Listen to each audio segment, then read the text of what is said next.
Right-wing blogger Andrew Breitbart stirred up lies again in his hit piece on USDA official Shirley Sherrod.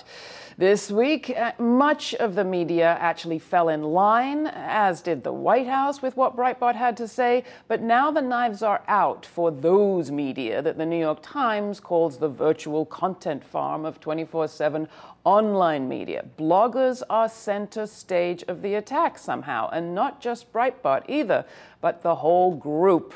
Is high metabolism, too fast with the facts posting, responsible for what happened this week? Well, the debate is raging as the Netroots Nation convention kicks off in Las Vegas, Nevada. GRITtv is headed out there with Free Speech TV. Saturday, we'll be broadcasting live. Next, joining me, comedian, political commentator Sam Seder, formerly of Air America Radio. He'll take a look at the news of the week and give us a little snapshot of the Netroots Nation convention to come. First, this. Shame on all the news organizations that ran that clip in a loop without having the entire story. An angry activist on the right took her out of context, or didn't at least give her time and fairness. Two wrongs don't make I tell you what, I never was treated no better, no nicer, and looked after than Shirley. She done a magnificent job. You tell me as a reporter how CNN put on a person today who purported to be the farmer's wife.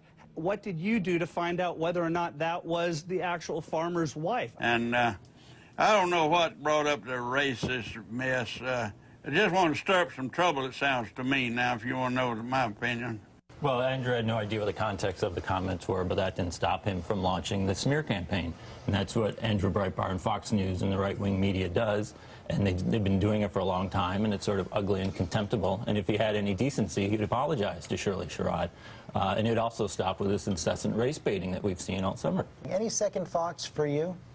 I have no second thoughts regarding the course that Vilsack took. No second thoughts and no apology either. Breitbart is resolute there in saying it's not his fault. He just put it out there. It's the White House's fault. But now fingers are pointing at the whole blogosphere. Sam, what do you think? First about, well, obviously what Breitbart did, the guy who's responsible in part for the whole Acorn debacle and part of the machine that took down Van Jones et al. Did we learn anything new? Did people who didn't know what this is about get it at last? You know, I don't think so. You know, you hear people, or at least in the mainstream media, talk about this is a problem with blogs, a problem with the internet. You know, this is not a problem with the blogs. This is not a problem with the internet. The internet is self-policing, frankly. This is a problem with Andrew Breitbart. This is a problem with the right wing. I mean, this is no different than, frankly, the Acorn videos, which ultimately, you know, although in this instance, what happened with Shirley Sherrod was the charges and the exculpatory video came out within the same news cycle.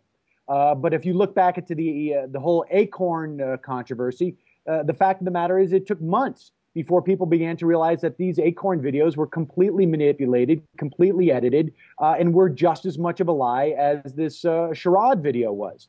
And you know, it's really no different in many respects than the smear campaign against John Kerry, the Swift voters for truth. I mean, there's really fundamentally no difference between all these things. It's not a question of how the information has been delivered. It is who the messengers are.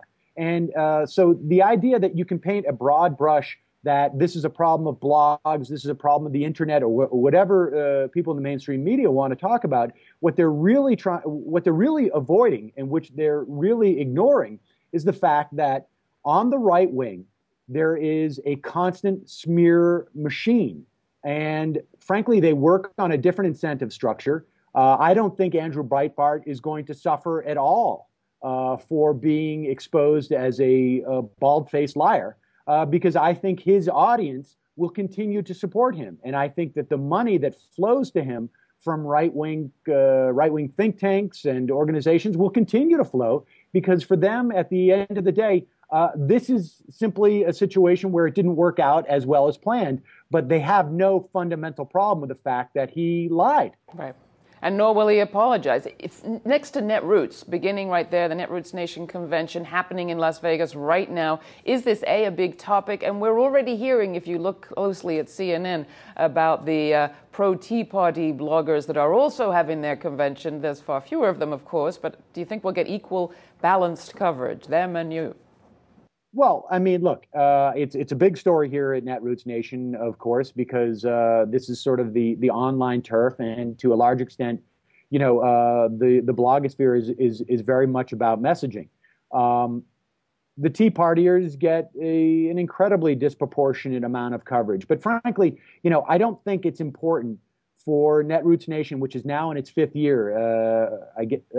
Fifth year, I believe, and you know, it started as yearly codes for a couple of years. In fact, the first one was 5 years ago in Las Vegas as yearly codes. I don't think that the coverage is really that relevant. I mean, I think the whole idea of the Netroots is that it doesn't need the validation of the establishment media. It functions in and of itself. Its power does not reside in its credentials, but rather resides in its audience. And it resides in, as opposed to its credentials, exactly what it produces, because it's very much self-policing. And that's why, you know, you would not see something like this on the left. It would be immediately discredited, and that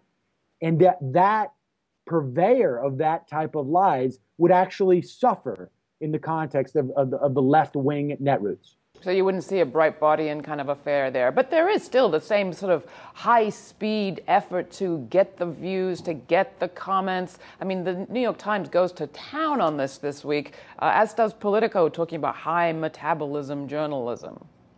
Well, I mean, that's pretty ironic for the Politico to talk about high metabolism journalism. I mean, they are the embodiment of winning the news cycle, I think is what they actually they call as their mission statement. But you know, look, in my mind, the mainstream media will not get this, because they are still playing this game of there is a false equivalence, and it is easier for them to make that argument if they simply say this is a problem with the internet, as opposed to certain elements on the internet, just like it's a problem with the New York Post or Fox News, for that matter. I mean, Fox News maintains the same sort of credentials, if you will, as ABC News.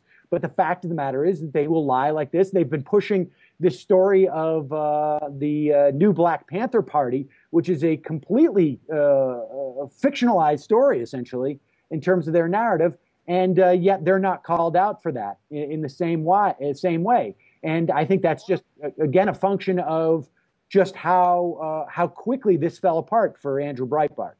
Yeah, well, I'm looking forward to joining you out there, and I'm going to be happy to be on a panel with you about Air America.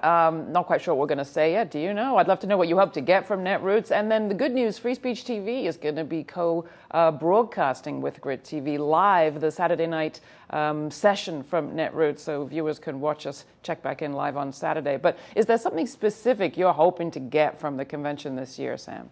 Well, you know, I won't know until the end of it. I mean, I think, you know, part of this is about simply networking amongst people who are within a certain community. But there's also a lot of panels on both policy topics and more meta organizing topics. And so, you know, that's the beauty of this convention. At the end of it, I'll know what I have gotten from it.